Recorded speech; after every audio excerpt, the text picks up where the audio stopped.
사용할 수 있다. 즉 확장해갈 수도 있어요. 법규에 맞춰서. 반면에 네 번째입니다. 지하층 바다 면적 계산할 때 용적률 계산 그 의미가 무엇인가? 2분의 1이 제일 잘 나오니까 지하층 이해할 때 일단 그림 그려서 설명을 드리겠습니다.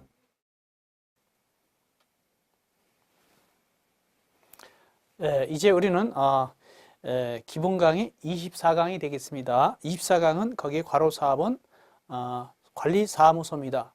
관리사무소는 매우 중요하고요.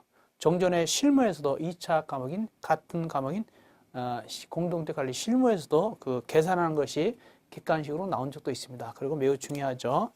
일단은 관리사무소에서 중요한 것은 뭐냐? 몇 세대 이상일 때 관리사무소를 도해야 되느냐, 법적으로. 몇 세대 이상입니까? 50세대 이상일 때 공동택단지는 관리사무소를 도해야 된다. 50세대 외우고요. 그 다음에 이제 면적을 계산했더니, 뒷부분입니다. 면적을 계산했더니, 거기 혹시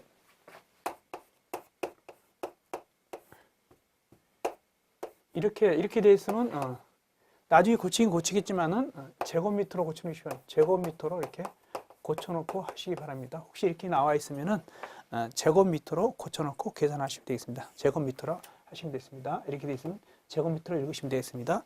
물론 나중에 고치겠지만은.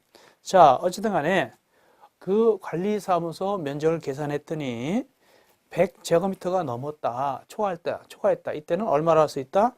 100제곱미터로 할 수 있다. 그래서 관리사무소 면적 계산했더니 100제곱미터가 넘었다. 그때는 100제곱미터로 할 수 있습니다. 이제 가장 중요한 것은 이제 관리사무소 면적 계산하는 겁니다. 거기 이렇게 표현되어 있죠. 10제곱미터에 50세대를 넘는 매 500제곱센티미터를 더한 면적 이상의 관리사무소를 설치된다. 거기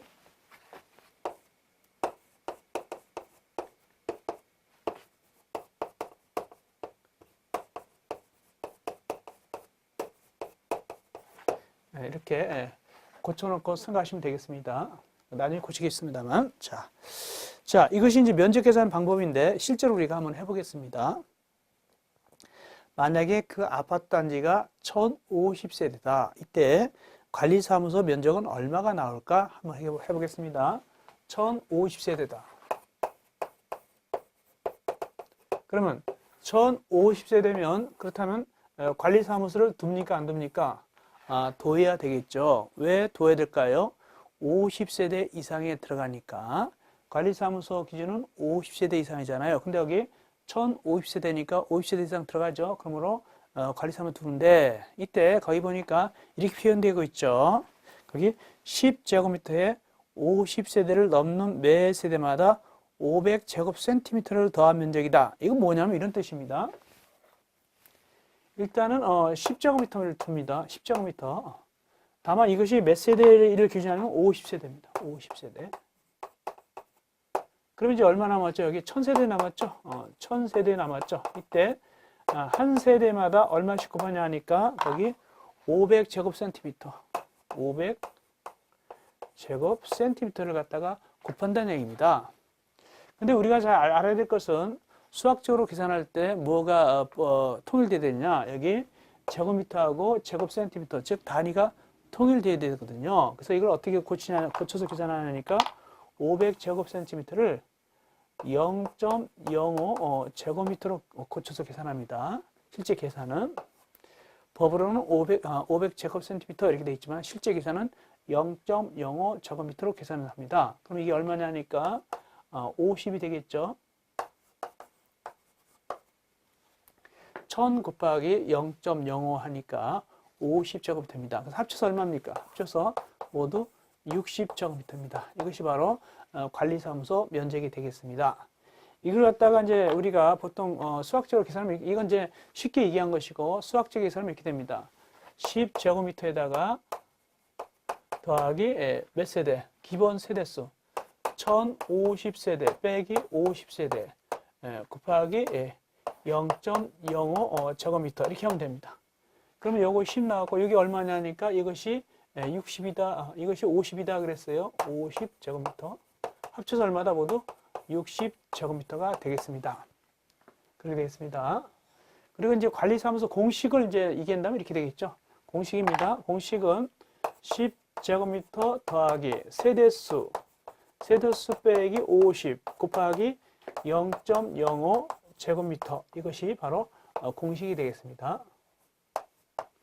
10제곱미터 더하기 세대수 빼기 50 곱하기 0.05 제곱미터, 이것이 구하는 공식이 되겠습니다. 그래서 다양하게 이렇게 생각해도 괜찮고 이렇게 해도 괜찮고 공식이 맞바로 집어넣어도 괜찮겠어요. 이렇게 가지고 구하시면 되겠습니다. 결론은 60제곱미터죠. 자, 이 정도 보시면 될 거예요. 관리사무소는 면적 계산하는 것이 나올 수 있다 생각하시면 되겠습니다.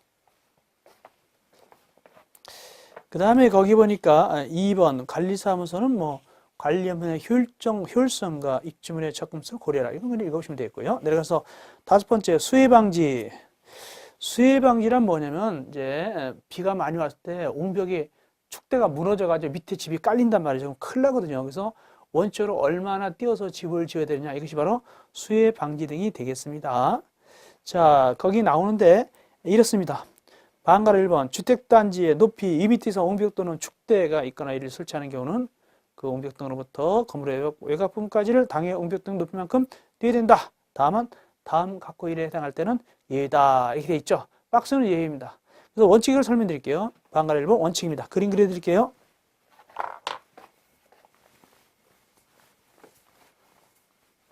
그래서 우리가 5번에 괄호 5번에 수해방지 등에 있어서 원칙은 이겁니다. 여기 축대가 이렇게 있다, 옹벽이 이렇게 있다. 이 높이가 만약에 x다, 이게 높이가 x다. 그러면은 뛸 때 이만큼 x만큼 뛴 다음에 건물을 이렇게 지어라, 이런 뜻입니다. 그래서 이 보통은 이게 무너질 수가 있으니까 이 높이만큼 띄어서 짓거라.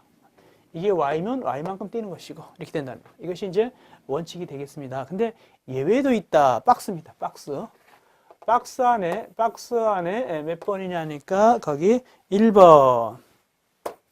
박스 안에 1번 예입니다. 뭐냐 하니까 옹벽 등의 기초보다 그 기초가 낮은 건축물이다. 이 경우는 5m 이상 뛰어야 된다라고 되어 있죠. 그렇습니다. 자, 이런 얘기입니다. 이렇게 옹벽이 있으면 이 기초입니다. 기초 있으면 이 기초보다 낮은 기초다. 이렇게 돼 있단 말이죠. 건물이. 이런 식으로 건물이 돼 있을 때는 이렇게 이 기초가 이게 더 낮죠. 이럴 때는 어떻게 한다? 이거 몇 미터 띄워준다? 거기 보니까 5m 또는 3m입니다. 5m 뛰는 것이 원칙이고 5m 뛰는 것이 원칙이고 다만 3층 이하인 거는 괄호 3m 뛰면 되겠죠. 이렇게 띄워줍니다.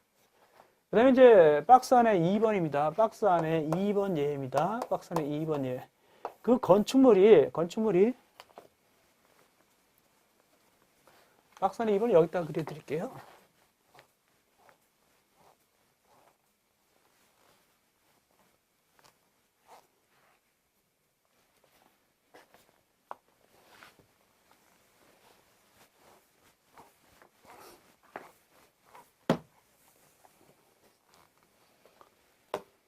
자, 박스 안에 2번입니다. 2번. 이건 이제 이렇게 옹벽이 있으면 옹벽보다도 밑에 건축물이 낮게 돼 있다, 이런 뜻입니다. 이럴 때는 안 떼도 된다는 얘기입니다. 어떤 걸 안 떼도 되냐 하니까 거기 나오죠.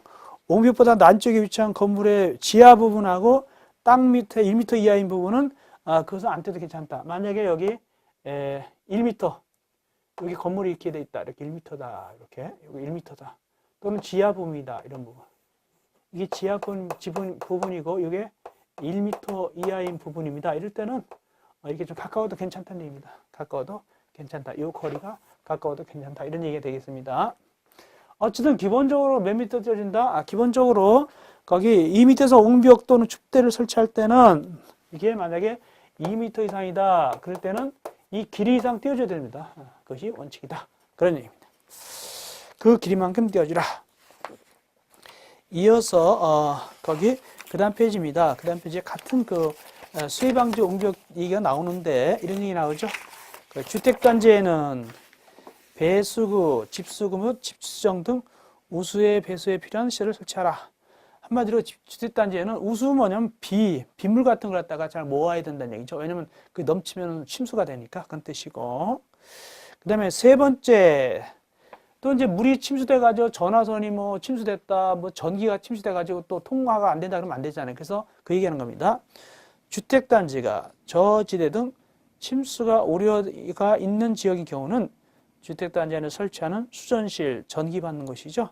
전화국 선용 단자함, 전화선 같은 거, 기타 유사한 전기 통신설비, 뭐 케이블 TV 같은 거, 무슨 뭐 인터넷선 이런 것도 마찬가지 되겠죠. 이런 것이 침수가 되지 않도록 이를 설치해야 된다. 만약에 침수돼 버리면 인터넷 같은 데도 안 되기도 하고 또 전화도 안 되기도 하죠. 그러니까 이렇게 하라 그런 뜻입니다. 4번은 그냥 읽어보시면 됐고요. 그 다음에 6번째, 안내 표지판 등. 첫째, 안내 표지판 있잖아요. 동그라미 1번이 안내 표지판입니다. 안내 표지판은 최근에 공동대 관리 실무에서 나온 적이 있습니다. 어떻게 나왔냐? 안내 표지판은 몇 세대 기준인가? 라고 나온 적이 있습니다. 1번 100세대, 2번 200세대, 3번 300세대, 4번 400세대. 몇 세대 기준이다? 300세대 이상 기준입니다. 거기 나와 있죠, 1번. 그래서 300세대 이상 이렇게 쉽게 나온 적이 있어요. 그래서 안내 표지판의 가장 기본적인 것은 300세대 이상입니다. 즉 300세대 이상의 주택을 건설하는 주택단지와 그 주변에는 다음 기준에 따라서 안내 표지판을 설치하여야 한다. 300세대 이상입니다. 그 다음에 주의할 것은 그렇다면 안내 표지판 종류가 몇 가지가 있느냐? 아직까지 나오지는 않았지만 거기 일단은 전에는 4개가 있었어요. 안내 표지판 종류가 4가지가 있었는데 지금은 2가지 종류를 없애버렸어요. 그래서 거기에 기억에 해당하는 거하고 리얼에 해당하는 거 없애버리고 이제는 안내 표지판이 몇 개 남았다? 2가지 종류만 남았다. 하나는 뭐냐? 니은 보니까 거기 단지 입구 표지판, 단지의 명칭을 표시한 단지 입구 표지판 이거 하나 남았고 또 하나 뭐냐? 디귿 보니까 주요 출입구마다 단지 안의 건축물, 도로, 기타 주요 시설 배치를 표시한 단지 종합 안내판, 단지 종합 안내판 이렇게 2가지, 즉 단지 입구 표지판하고 단지 종합 안내판 이 2가지만이 안내 표지판 종류가 되는데 몇 세대 이상일 때? 300세대 이상일 때 외우시고, 그런데 거기 니은에 해당하는 거, 즉 단지 입구 표지판은 이것도 없어도 되는 경우가 있다.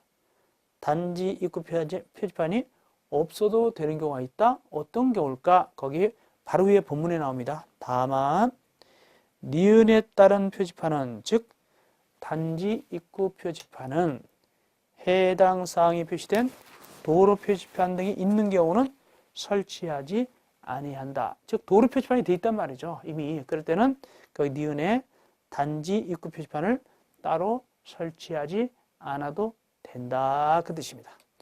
어쨌든 안내 표지판은 기본으로 몇 세대고 300세대 이상, 종류 몇 가지 있고 2가지가 있습니다. 그 다음에 동그라미 2번. 이건 뭐냐면 우리가 그 아파트 같은 데 찾을 때 차 타고 이제 단지 안에 들어가서 어떻게 찾습니까? 거기에 동 크게 써놨잖아요. 거기에 벽에다가. 그걸 얘기하는 겁니다. 주택단지에 2동 이상의 공동택이 있는 경우는 각 동 외벽에 보기 쉬운 곳에 동번호를 표시해야 된다. 보통 측벽에다 해놨죠. 보통 뭐 102동, 103동 이렇게 해놨잖아요. 그죠? 어떤 또 아파트는 또 전면에다 해놓은 데도 있어요. 전면에다 크게 101동, 102동 쓴 데도 있는데 보통 이제 옆벽에다 많이 쓰죠. 그겁니다. 그 다음에 세 번째, 관리사무소 또는 그 근처에는 거기 게시판을 설치해야 된다. 게시판. 특별히 이제 인터넷 홈페이지 같은 거 없는 아파트 같은 경우는 게시판에다 알리거든요. 뭐 계약사항 같은 거, 또 입대인 무슨 공고사항 여러 가지 있거든요. 이런 걸 갖다가 게시판에 알리기 때문에 게시판이 있어야 되겠죠. 그런 뜻입니다. 이어서 7번 보안등. 보안등도 아주 중요하다. 보안등 중요합니다. 많이 나왔어요. 보안등이 지금까지 중에서 제일 많이 나왔다. 보안등이 뭔데? 보안등은 가로등이다 생각하면 됩니다. 아파트 단지 안에 가로등이다. 어두컴컴하면 안 되니까. 주로 이제 어디다 설치하느냐? 꼭 보면 알겠지만은 도로에다 설치하는가 또는 어린 놀이터 같은데 이런 데다 설치합니다. 보겠습니다. 주택단지 안에 어린이 놀이터 및 도로에는 보안등을 설치하여야 한다. 이때 도로가 얼마 이상일 때는 도로폭이 15m 이상 도로에는 양쪽에다 보안등을 설치하거라. 이런 얘기입니다. 시험지에 뭐가 많이 나왔냐? 보안등 간격이 제일 많이 나왔습니다. 거기 몇 미터 이내다? 50m 이내. 50m 이내가 보안등 간격입니다. 이것이 제일 많이 나왔습니다. 꼭 외워놓으세요. 보안등 간격은 50m 이내다. 그 다음 페이지 제일 위에 방가로 2번입니다. 이거 뭐냐면 보안등을 갖다가 해가 뜨면은 꺼지고 어두워지면 켜지라 그런 뜻이죠. 전기 전략하려고 보겠습니다. 보안등에는 외부의 밝기에 따라 자동으로 켜지고 꺼지는 장치 또는 시간을 조절하는 장치를 부착해야 된다. 자동 전멸 장치를 하라는 얘기죠. 그런 얘기입니다. 이어서 8번 가스 공급 시설. 가스 공급 시설은 중요한 것은 2번이 방가로 2번이 중요합니다. 다만 이제 1번부터 좀 읽어볼게요. 도시가스의 공급이 가능한 지역에 주택을 건설하거나 액화 소위가스 배관에 의하여 공급하는 주택을 건설하는 경우는 각 세대까지 가스 공급 설비를 하여야 하며, 이제 관 같은 거 연결하라는 얘기죠. 그 밖의 지역에서는 안전이 확보될 수 있도록 외기에 면한 곳에, 공기가 통하는 곳에 액화 소위가스용 길을 보관할 수 있는 시설을 설치해야 된다. 가스통 같은 거 설치할 때는요, 호스 같은 거 연결하잖아요. 이럴 때 밖에다 해야 되지 않으면 큰일 나죠. 그런 뜻입니다. 그 다음에 거기 2번, 이때 가장 중요한 사실입니다. 거기 시도의사는 즉 특별시장, 광역시장, 특별자치시장, 특별자치도의사 또는 도의사, 이를 시도의사라고 합니다. 얘네들은 몇 세대 이상, 이게 가장 중요합니다. 500세대 이상 꼭 외우셔야 돼요. 500세대 이상의 주택을 건설하는 주택단지에 대해서는 어떻게 하냐 하니까 가스 공급계획에 따라서 가스 저장소를 설치하게 할 수 있다. 즉 500세대 이상입니다. 꼭 외우세요. 500세대 이상, 그 다음에 가스 저장시설, 누가? 시도의사가. 이렇게 외우면 되겠습니다. 이어서 9번째 난방설비 등. 난방설비는 아직까지 나오지는 않았습니다. 간단히 몇 가지만 봐드릴게요. 9번에 난방설비 등. 일단은 몇 층 이상일 때 중앙집중 난방이나 또는 지역 난방을 하도록 되냐 하니까 6층 이상일 때입니다. 봅시다. 6층 이상인 공동택의 난방 설비는 중앙집중 방식 또는 지역 난방 공급 방식으로 하여야 한다. 근데 요거 이제 중앙집중이나 지역 난방은, 특별히 중앙집중 같은 경우는 여름에는 잘 안 떼지는 경우가 있어요. 그럼 조금 스키 차 오를 때도 있죠. 어떤 가끔 떼주긴 떼있지만 어떤 애. 그래서 실제 편리한 개별 난방이 편합니다. 그래서 옆에 보니까 다만 나오죠. 건축법 시행령 87조 제2항에 규정한 의한 난방 설비를 할 때는 그러지 않다. 이게 뭐냐면 개별 난방입니다. 개별 난방 하는 경우는 그러지 아니하다. 개별 난방 할 때는 괜찮습니다. 원칙적으로 6층 이상 할 때는 중앙집중 난방이나 지역 난방 해야 되겠지만은 건축법에 따라서 개별 난방하면 그걸로 하면 괜찮다. 그런 뜻입니다. 나머지 우리가 이제 심화가야 할 때 좀 해드리면 되겠고요. 그 정도 보시면 되겠습니다. 넘어가시고요. 그 다음에 10번, 괄호 10번입니다. 폐기물 보관시설, 폐기물 보관시설입니다. 폐기물 보관시설입니다.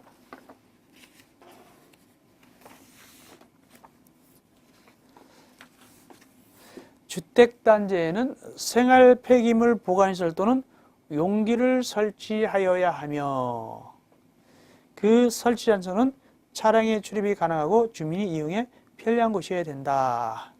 그래서 뭐 폐기물 같은 걸 내놓죠. 거기다가 내놓습니다. 한쪽에다 내놓게 되죠. 다만 이건 이제 아파트 같은 경우는 관리사무소에 얘기해가지고 또 도시주민 같은 경우는 돈도 내야 돼요. 뭐 그래서 짝딱지 같은 거 붙여가지고 이렇게 해가지고 뭐 신고했음 그래가지고 돈 같은 거 내놓으면 나중에 이제 가서 싣고 갔죠. 어쨌든 간에 그 시설이 있어야 되겠죠. 그 다음에 또는 뭐 음식물 쓰레기 같은 것도 뭐 있고 여러 가지 그런 얘기가 되겠죠. 다음 11번 전기시설입니다. 전기시설은 최근에 주택관리관계법규에서 굉장히 어렵게 나온 적이 있어요. 실제 계산하는 게 나온 적이 있거든요. 그런데 이제 다만 실제 계산은 우리가 나중에 이제 심화가 할 때 해보고 일단은 기본적으로 거기 용량 정하는 거 어떻게 유지해야 되는지 보겠습니다. 이거 아셔야 됩니다. 보겠습니다. 거기 전기시설 주택에 설치하는 전기시설 용량은 각 세대별로 3kW 이상이어야 된다. 3kW가 원칙입니다. 3kW 이상이어야 합니다. 3kW 이상입니다. 원칙적으로. 다만 괄호 열고 면적이 세대당 전용 면적이 60제곱미터 60제곱미터 이상인 경우에는 3kW에 60제곱미터를 초과하는 10제곱미터마다 0.5kW를 더한 값 이상해야 된다. 이거 예고요. 어쨌든 우리가 기본 강의니까 3kW 외워놓으시고 그 다음에 괄호 열고 세대당 전용 면적이 60제곱미터 이상인 경우는 3kW에 60제곱미터를 초과하는 10제곱미터마다 0.5kW를 더한 값 이상으로 한다. 이건 나중에 우리가 이제 아시고 실제 계산을 우리가 심화 강의할 때 한번 해보겠습니다. 그 다음에 두 번째, 전기 계량기를 설치하라는 얘기죠. 집집마다 전기 계량기를 잘 보이는 곳에 해놔라. 그 뜻이죠. 보겠습니다. 주택에는 세대별 전기 사용량을 측량하는 전력량계를, 이게 전기 계량기죠. 숫자 같은 거 나오잖아요. 그렇죠? 전력량계를 각 세대 전용문 밖에 검침이 용이한 곳에 설치해야 된다. 가지고 이제 아줌마들이나 누가 와서 검침하고 가죠. 가지고 나중에 나오게 되죠. 금액이. 다만 전기 사용량을 자동으로 검침하는 원격 검침 방식을 제한하는 경우는 전력량계를 각 세대 전용 부분 안에 설치할 수 있다. 원격으로 해가지고 다 파악할 수 있다면 그건 안 해도 있어도 되겠지만은 그렇지 않다면 밖에다 설치해서 숫자가 간단 말이죠. 그런 뜻입니다. 그 다음에 이게 무엇이냐면은 세 번째 아파트 단지입니다. 아파트 단지는 말이죠. 원칙적으로 전기선을 땅속으로 지나가게 하라. 그 뜻입니다. 땅속으로 지나가야 된다. 다만 일정한 경우는 전봇대가 있어도 됩니다. 원칙적으로는 땅속으로 매설해야 되겠지만은 예외적으로 전봇대 같은 걸로 해도 괜찮다. 보겠습니다. 3번 주택단지 안에 5개 설치하는 전선은 지하에 매설한다. 지중선로입니다. 근데 좀 비용이 좀 들어요. 그런데 다만 세대당 전용 면적이 60제곱미터 이하인 주택을 소형주택입니다. 중소형주택을 갖다가 소형주택을 전체 세대수의 2분의 1 이상 건설한 단지에는 그럴 때는 폭 8m 이상 도로에 가설하는 전선은 가공선을 할 수 있다. 즉 세대당 전용 면적이 60제곱미터 이하인 주택을 갖다가 전체 세대수의 반 이상을 짓는다. 이런 단지에서는 폭 8m 이상 도로에 가설하는 전선은 그때는 가공선, 즉 전봇대 같은 걸로도 할 수 있다. 땅속으로 안 할 수 있다. 그건 이해가 되겠습니다. 이어서 급배수 시설. 급수 배수. 주택에 설치하는 급수 배수용 배관은 콘크리트 구조 안에 매설해서는 안 된다. 그러니까 물이 들어오거나 수도가 들어오거나 또 하수도 나가는 거는 말이죠. 콘크리트 안에다 하면 안 된다. 왜냐하면 나중에 이게 맥혀버리면 아주 애먹어요. 콘크리트 안에 들어있으면은. 그 뜻입니다. 다만 예외가 있긴 있다. 원적으로 콘크리트 안에 하면 안 된다. 그 만약에 막혀버리면 그 빼기도 힘들고 그러니까. 그러나 다만 예외가 있다. 어떤 경우냐. 첫째, 급수 배수용 배관이 주택의 바닥면 또는 벽면 등을 직각으로 관통하는 경우, 이 예외다. 요건. 두 번째, 주택의 구조 안전에 지장이 없는 부분에서 콘크리트 구조 안에 덕관을 미리 배설해서 배관을 설치하는 경우, 그 안에 이렇게 이제 공간이 있다는 말이죠. 이렇게 쉽게 빼고 집어넣을 수 있게끔 이렇게 돼 있단 말이죠. 이렇게 덕관이 있을 때, 이럴 때는 예외됩니다. 또 하나 예외가 있네요. 콘크리트 구조의 형태 등에 따라 배관의 매설이 부득이하다고 사업계 승인권자가 인정하는 경우로서 배관의 부실을 방지하고 그 선미 교체가 쉽도록 하여 배관을 설치하는 경우, 이건 예외적으로 봐줄 수 있다. 근데 이렇게 하는데 이게 굉장히 어려울 경우는 말이죠. 할 수 없이 따로 또 수도관 같은 거 만들어가지고 해야 돼요. 이게 맥혀버리면 이런 것이 잘 안 되면 그게 수업 및 교체가 쉽도록 해야 되는데 많이 어렵다. 그러면 할 수 없이 따로 그냥 냅니다. 이렇게 낼 수밖에 없어요. 동그라미 2번입니다. 이건 무엇이냐면 아주 옛날 얘기입니다. 한마디로 아파트 안에는 거기 집집마다 그 수도꼭지가 2개 이상 있으라는 뜻입니다. 요즘 뭐 몇 개가 있죠. 여기 읽어볼까요? 공동택에는 세대별 수도 계량기 및 세대마다 2개소 이상 급선을 설치해야 된다. 수도꼭지 같은 게 2개 이상 있어야 되는데 웬만하면 뭐 몇 군데가 되죠. 이건 옛날에 만드는 규정입니다. 아주 옛날에 만든 규정입니다. 그때 당시에는 아파트에 수도가 나와도 아주 신기할 때거든요. 그때 만든 규정은 아직까지 그대로 있어요. 그 다음에 세 번째입니다. 주택의 부엌, 욕실, 화장실 및 다용실 등을 사용하는 곳과 발코니 바닥에는 배수 설비를 해야 된다. 발코니 같은 데 물 빠지는 시설을 해야 되겠죠. 특별히 옛날에 아파트 같은 경우는 거기 때 발코니에다가 좀 이제 세탁기 설치하거든요. 그럼 그 물 빼야 되겠죠. 그러니까 배수 설비, 수도관 같은 거, 하수도관 같은 게 있으란 얘기죠.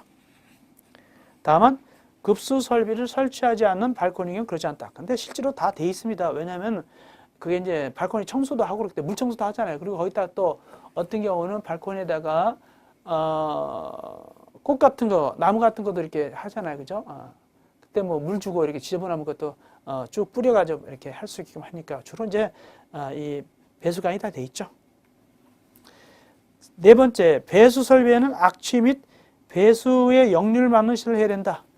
어떤 경우는 그 여름 같은 때는 그 악취가 뭐 거꾸로 올라오는 경우가 있어요. 이건 그런 막는 시설을 하는데 주로는 뭐 뚜껑 같은 거 이런 걸 덮어놓죠. 이어서 13번 폐쇄회로 텔레비전입니다. 폐쇄회로 텔레비전 가장 중요한 특징이 뭐냐면은 거기 화소가 전에는 이거보다 약했는데 지금 130만 화소로 변했다는 겁니다. 주의하세요. 화소가 전에보다 훨씬 커졌다. 130만 화소 이상이 될 것. 이것이 핵심입니다. 시험제 실무에서도 나온 적이 있어요. 그래서 이제는 화소가 그 뚜렷하게 잘 보이는 것이 130만 이상 화소입니다. 보겠습니다. 폐쇄회로 텔레비전 설치입니다. 소위 CCTV 설치입니다. 의무 관리 대상 공동주택을 건설할 때는 보안 및 방범 목적을 위해서 CCTV, 즉 폐쇄회로 텔레비전을 설치해야 된다. 어디에 설치하냐? 첫째, 승강기, 이게 돼 있죠. 그 다음에 어린이 놀이터, 그 다음에 각동 출입구마다 폐쇄회로 텔레비전을 카메라를 설치할 것. 여기 말고도 여기는 안 나와 있지만은 또 주로 어디도 설치합니까? 주차장에도 설치하죠. 주차장 같은 데도 설치합니다. 두 번째, 카메라는 전체 또는 주요 부분의 조망이 잘 주요 부분이 조망되고 잘 식별될 수 있도록. 그 다음에 가장 중요한 포인트입니다. 카메라의 해상도 꼭 외우세요. 130만 화소 꼭 외우세요. 최근에 실무에서 나온 적이 있습니다. 130만 화소 이상. 최근에 개정된 겁니다. 꼭 외워놓으시기 바랍니다. 130만 화소 이상일 것. 예. 그 다음에 세 번째, 카메라 수와 녹화 장치의 모니터 수가 같도록 설치할 것. 그 다음에 다만 모니터 화면이 다채널로 분할 가능하고 다음 요건할 때는 그때는 모니터 수하고 카메라 수하고 같지 않아도 괜찮다. 박스에 기억, 니은, 디귿 이 세 가지 경우는 카메라 수하고 녹화 장치 모니터 수가 꼭 같지는 않아도 괜찮다는 얘기입니다. 그건 참고로 읽어보시기 바랍니다. 예. 가장 중요한 특징 뭐다? CCTV 어디? 승강기, 어린이 놀이터, 각동 출입구, 그 다음에 해상도 화소 얼마 이상일 때? 130만 화소 이상 꼭 외우시기 바랍니다. 넘어갑시다. 이어서 복리시설의 설치 규정입니다. 1번 근린생활시설 등. 여기 근린생활시설 등이라는 것은 아파트 단지 내 상가다라고 생각하세요. 세탁소, 슈퍼마켓, 뭐 비디오 빌려주는데 또 요즘 같은 경우 뭐 또 거기 가는데 조그만 애들 뭐 교습소도 있더라고요. 애들 가르치는데 뭐 글짓기 교실 뭐 이런 것도 있고 또 뭐 여러 가지 또 치킨 하는 데도 있고 이런데 이게 바로 근린생활시설 등이 되겠습니다. 가장 중요한 것은 면적이 얼마 이상일 때 조치를 취하는가, 이게 중요합니다. 보겠습니다. 하나의 건축물에 설치하는 근린생활시설 및 소매 이상 상점을 합한 면적. 이 면적을 뭘 얘기하냐? 전용 사용하는 면적을 말하며 같은 용도 시설이 2개소 이상 있을 때는 각 시설의 받음제 합을 말한다. 이 면적이 얼마 이상일 때, 전용 면적으로 받음제로 이겨서 얼마 이상일 때 1,000제곱미터를 넘는 경우, 1,000제곱미터를 넘는 경우는 공터를 설치한다는 사실, 그거 주의하셔야 되겠습니다. 그래서 1,000제곱미터 넘을 때 공터 설치한다. 왜 설치할까? 거기 보니까 주차 또는 물품의 하역 등에 필요했기 때문에 공터를 설치한다. 그리고 그 주변에는 냄새도 나고 소리도 나기 때문에 나무 같은 거 심어가지고 이를 방지해야 됩니다. 보겠습니다. 그 주변에는 소음, 악취의 차단과 조경을 위한 식재, 그 밖에 필요한 조치를 하여야 한다. 몇 제곱미터 넘을 때? 받으면 작게 전면적 1,000제곱미터 넘을 때 꼭 기억하세요. 이어서 유치원입니다. 유치원은 이 주택 건설 기준에 있어서 세대수가 가장 크다. 몇천 세대 이상일 때? 2,000세대 이상일 때입니다. 그래서 유치원 설치는 2,000세대 이상일 때 유치원 설치하게 됩니다. 읽어보겠습니다. 설치 대상 2,000세대 이상 주택을 건설하는 주택단지에는 유치원을 설치할 수 있는 대지를 확보해서 그 시설에 설치 희망자에게 분양하여 건축하게 하거나 유치원을 건축해서 이를 운영하는 자에게 공급해야 된다. 다만 다음에 해당할 때는 유치원이 없어도 괜찮다는 뜻입니다. 그 세 가지, 박스 세 가지입니다. 1. 당해 주택단지로부터 통행거리 300m 이내에 유치원이 이미 있다. 다른 유치원이 이미 있는 거예요. 이미 있단 말이죠. 그때는 안 돼도 괜찮고 300m 이내에. 두 번째, 당해 주택단지로부터 통행거리 200m 이내에 학교 보건법의 시설이 있는 경우, 한마디로 이제 이 유치원 학생들한테 교육이 안 좋은 시설이 있단 말이죠. 그럴 때 200m 이내, 이럴 때는 안 해도 괜찮고. 세 번째, 당해 주택단지가 노인주택단지, 외국인 주택단지 등으로서 유치원 설치가 필요 없다. 그럴 때는 안 돼도 괜찮다. 예를 들어서 거기가 노인용 아파트다. 예를 들어서. 그럼 굳이 유치원 필요 없겠죠. 그런 뜻입니다. 설치 기준, 이건 뭐 나중에 우리가 심의학을 할 때 좀 반하면 되겠고요. 일단은 2,000세대 이상 외우시고, 그 다음에 박스 안에 세 가지는 유치원이 없어도 된다. 꼭 아시기 바랍니다. 이어서 주민공동시설, 비교적 중요한 부분입니다. 주민공동시설은 이제 총량제입니다. 총량제. 주민공동시설 모아가지고 전체적으로 면적이 얼마 이상 돼야 될까? 그것이 바로 총량제로 되는데, 그리고 그때마다 뭐뭐는 반드시 들어가야 되느냐? 필수시설이 나옵니다. 보겠습니다. 주민공동시설. 주민공동이 여러 가지가 있어요. 뭐 경로당, 어린이 놀이터, 어린이집, 주민운동시설, 헬스센터 같은 거, 그 다음에 작은 도서관 등등등이 있는데, 일단은 몇 세대 이상일 때 주민공동시설을 설치해야 될까? 1번, 100세대 이상일 때. 100세대 이상일 때 주민공동시설을 설치하여야 한다. 다만 예외적으로 그 기준을 완화하거나 강화할 수 있다. 얼마까지? 4분의 1까지 면적을 완화하거나 강화할 수 있다. 어떤 경우냐? 다만 지역 특성, 주택 유형 등을 고려해서 특별시, 광역시, 특별자치시, 특별자치도, 시 또는 군의 조례로 주민 공동시설의 설치 면적을 그 기준의 4분의 1 범위에서 완화할 수 있다. 기본을 일단 외우면 됩니다. 기본 외웁시다. 거기 100세대 이상 1000세대 미만일 때는 세대당 2.5제곱미터를 더한 면적을 주민 공동시설 해야 된다. 한번 해보겠습니다. 기억.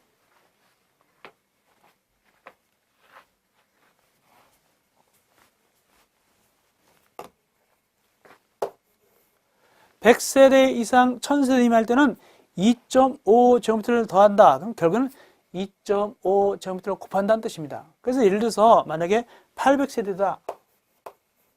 일단은 얼마를 곱하니까 2.5제곱미터. 그럼 얼마가 되겠죠? 2000이 되겠죠? 2000제곱미터 이런 뜻입니다. 이것이 이제 주민공동시설 면적이 되겠죠. 2.5로 곱하니까. 그런데 니은입니다. 1000세대 이상인 경우는 1000세대 넘었다. 이럴 때는 500제곱미터 기본을 주고 세대당 2제곱미터를 더한 면적을 한다라고 되어 있죠. 1000세대 이상 할 때는 500제곱미터에 세대당 2제곱미터를 더한다라고 되어 있죠. 이건 어떻게 계산하느냐? 만약에 1000세대 이상이다. 1200세대다. 1200세대는 어떻게 하냐? 일단은 500을 기본 잡고 그 다음에 1200 곱하기 얼마씩? 한 세대 얼마씩? 2제곱미터씩 곱합니다. 그럼 얼마가 될까요? 이게 한 세대당 20 곱하니까 1200세대에다가 2제곱미터니까 20 곱하죠. 뭐는 기본 얼마 받고? 500 받고. 그러면 2400에다가 2900 제곱미터다. 이렇게 되겠습니다. 어쨌든 기억과 니은 그걸 꼭 기억하시기 바랍니다. 다음 동그라미 2번입니다. 위 1에 따른 면적은 각 시설별로 전용으로 사용된 면적을 합한 면적으로 산정한다. 그러니까 총량제입니다. 다 합친 겁니다. 다만 실외에 설치되는 시설의 경우는 그 시설이 설치되는 부지 면적으로 한다. 실외에 설치될 때는 그 부지 면적으로 계산합니다. 안에 설치하는 전용 면적으로 계산하고 그런 뜻입니다. 다 합쳐서 계산합니다. 두 번째, 설치 대상 주민 공동시설. 그건 이제 세대수에 따라서 주민 공동시설이 이거는 꼭 들어간다 그 뜻입니다. 보겠습니다. 일단 읽어보겠습니다. 위 방가리에 따른 방가로 1에 따른 주민 공동시설을 설치하는 경우는 해당 주택단지에는 다음의 구분에 따른 시설이 포함되어야 된다. 다만 해당 주택단지의 특성, 인근 지역의 시설 설치 현황을 고려해서 사업계획 승인권자가 설치할 필요가 없다. 이럴 때는 안 할 수도 있다. 원칙은 알면 돼요. 우리가 원칙은 어떻게 하냐?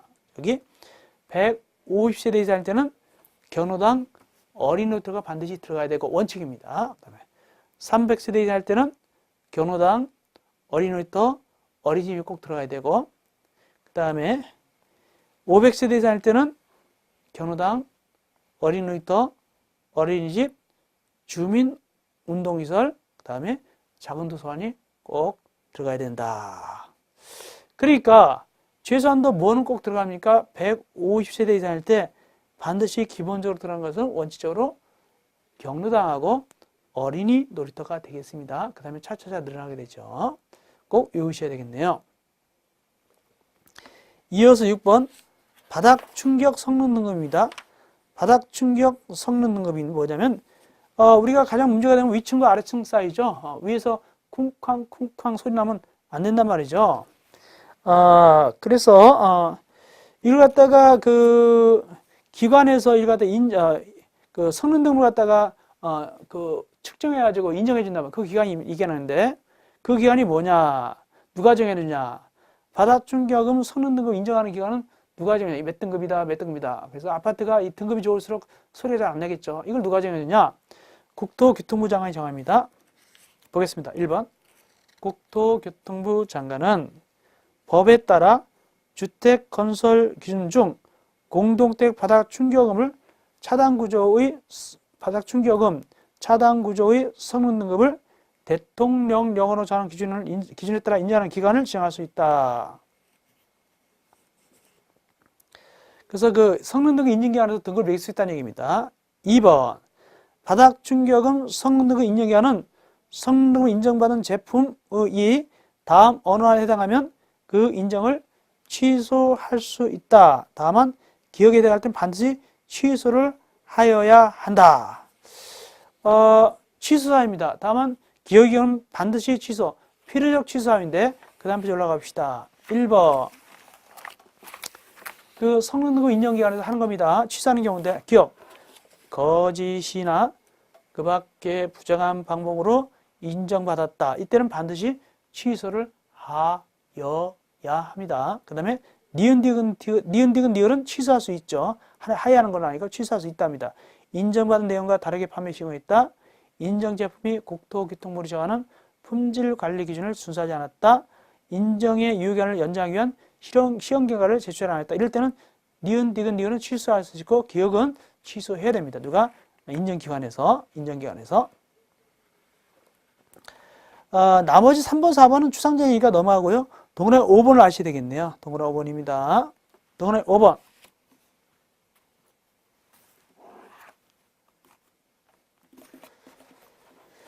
국토교통부 장관은 그 인정기관이 다음 언어에 해당할 때는 그 지정을 취소할 수 있다. 이거는 인정기관을 갖다가 취소시켜버린 겁니다. 아까는 인정기관이 그 제품을 갖다가 취소하는 거였는데 이건 오히려 국토교통부 장관이 그 인정해주는 기관을 갖다 취소하는 겁니다.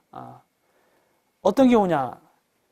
이때 취소할 수 있는 다만 그것도 1호에 해당할 때는 취소를 하여야 된다. 어떤 경우냐? 기업, 거짓이나 그 밖에 부정한 방법으로 인정기관으로 지정받다. 이때는 취소를 하여야 합니다.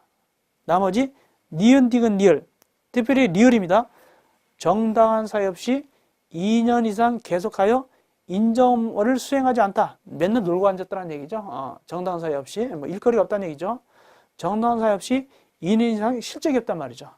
2년 이상 계속해서 인정 업무를 수행하지 않다. 이럴 때는 취소할 수 있게 되겠죠. 기억에 해당할 때는 취소하여야 하고요. 6번 감독입니다. 감독하는 거예요.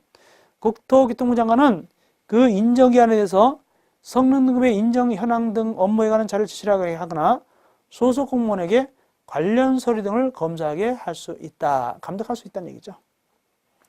그때 공무원이 가서 그냥 나 공무원이야 그러면 안 되고 공무원증이라든가 혹은 명령서 같은 걸 보여주라는 얘기죠. 그 7번입니다.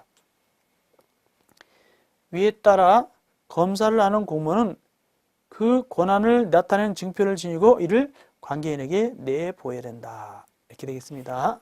자, 여기까지가 바로 바닥충격음 성능급 인정기관에 있어서 대한 내용을 갖다가 했습니다. 그 다음에 우리 쉬었다가 25강에서는 거기 유효기간, 성능급 인정받은 것의 유효기간 등에 대해서 우리가 공부하게 되겠습니다. 7번 하게 되겠네요. 여러분들 고생하셨습니다. 25강에서 뵙겠습니다.